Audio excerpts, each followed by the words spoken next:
Hello students, मैं अनीता त्रिपाठी स्वागत करती हूँ आपका आपके अपने यूट्यूब चैनल H1 टीचर में। स्टूडेंट्स, आज हम सूर्यकांत त्रिपाठी निराला जी द्वारा रचित दान शीर्षक कविता पढ़ेंगे। तो आइए अब हम शुरू करते हैं पद्यांश नंबर 1 को।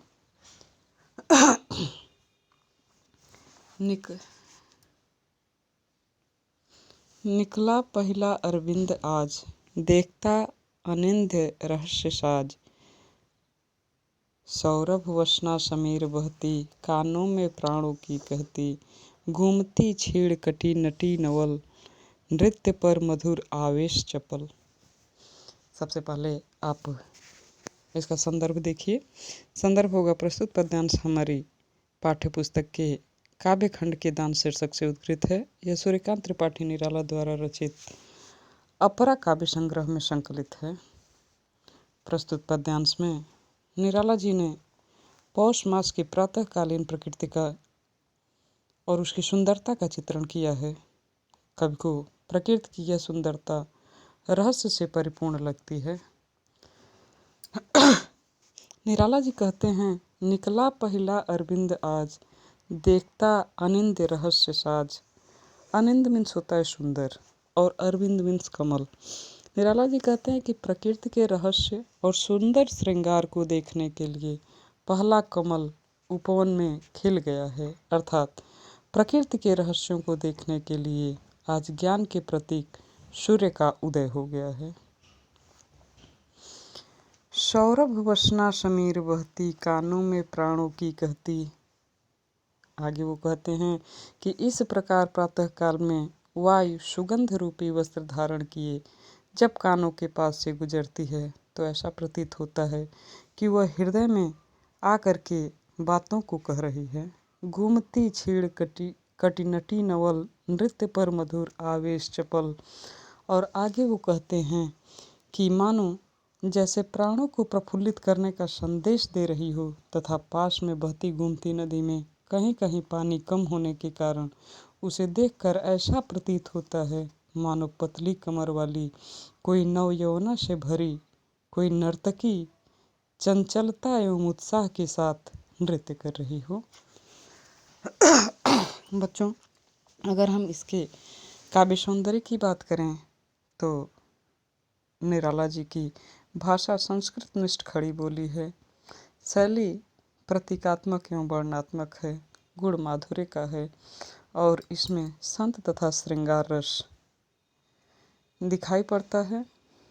छंद की हम बात करें तो इसमें चौपाई है। चौपाई का मतलब होता है कि प्रत्येक चरण में 16-16 मात्राओं वाला मात्रिक छंद। शब्द शक्ति अभिधा और लक्षणा है।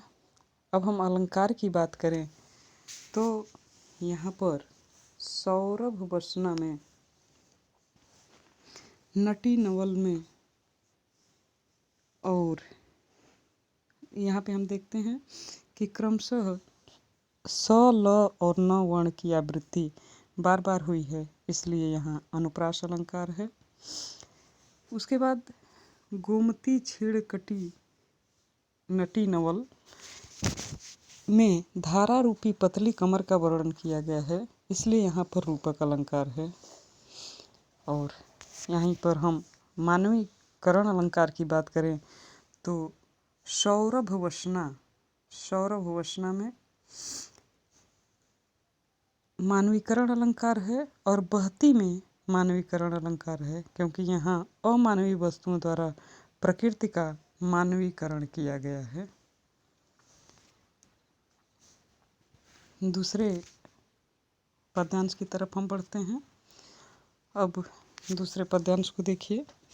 मैं प्रातः पर्यटनार्थ चला, लौटा आ पुल पर खड़ा हुआ। सोचा विश्व का नियम निश्चल, जो जैसा उसको वैसा फल। प्रस्तुत पद्यांश में कवि ने प्रातःकालीन भ्रमण करते हुए प्रकृति के विविध साधनों को देखा है और तुलनात्मक रूप से मनुष्य को ईश्वर की सर्वश्रेष्ठ रचना बताया है। निराला जी कहते हैं कि एक दिन मैं प्रातःकालीन भ्रमण के लिए घूमती नदी के तट पर गया। मैं प्रातः पर्यटनार्थ चला, लौटा आ पुल पर खड़ा हुआ और लौटते हुए आकर के मैं पुल पर खड़ा हो गया। सोचा विश्व का नियम निश्चल, जो जैसा उसको वैसा फल। मैंने सोचा कि प्रकृति के सभी कार्य निश्चित नियम से चलते हैं। जो मनुष्य जैसा कर्म करता है उसको वैसा ही फल प्राप्त होता है।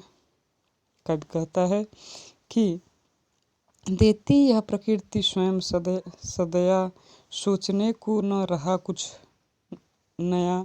सौंदर्य गीत बहुवर्ण गंध, भाषा भाव के छंद बंध।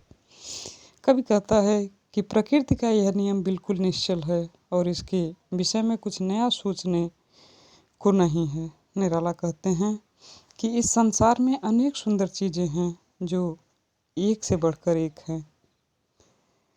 और आगे वो कहते हैं और भी उच्चतर जो विलास प्राकृतिक दान भी सप्रयास या अनायास आते हैं, सब में है श्रेष्ठ मानव धन्य। आगे वो प्रकृति ने मानव को सुंदर गीत, सुंदर शब्द, विचार, भाषा, भाव तथा छंद आदि को मन मोहने वाले जो उपहार प्रकृति ने दिए हैं, उनसे श्रेष्ठ उपहार और कोई नहीं हो सकता। यह सब प्रकृति के दान का ही फलस्वरूप है, जो प्रयत्न पूर्वक या अचानक ही मानव को प्राप्त हो जाते हैं। इसलिए वो आगे कहते हैं कि इसीलिए इस संसार में मनुष्य को सर्वश्रेष्ठ मानव माना जाता है। कवि निराला कहते हैं, हे मानव तुम धन्य हो, तुम प्रकृति का सर्वश्रेष्ठ उपहार हो। अर्थात कवि ने मनुष्य को ईश्वर की सर्वश्रेष्ठ रचना माना है।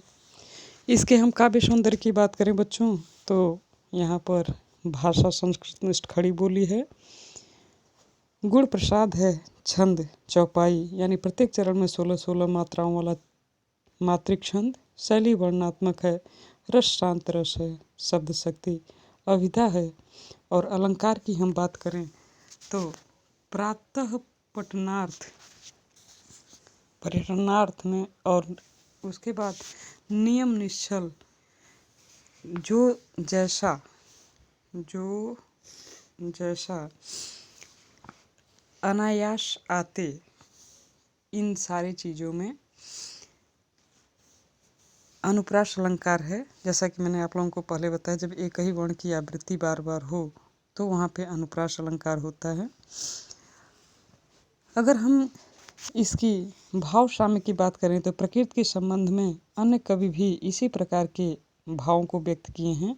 जैसे एक दोहा है, नियति चक्र का खेल जगत में चलता है बिन रुके हुए, दृश्य अदृश्य सकल परिवर्तन इसके हाथों के बिके हुए। तो स्टूडेंट्स, आज अब ये ख़त्म होता है, यहीं पे हम समाप्त करते हैं और दूसरे सेशन में हम फिर मिलेंगे। अगर आप मेरे चैनल पे नए हैं तो मेरे यूट्यूब चैनल को सब्सक्राइब करें, लाइक करें, शेयर करें, साथ ही बेल आइकन को प्रेस करना ना भूलें। Thank you.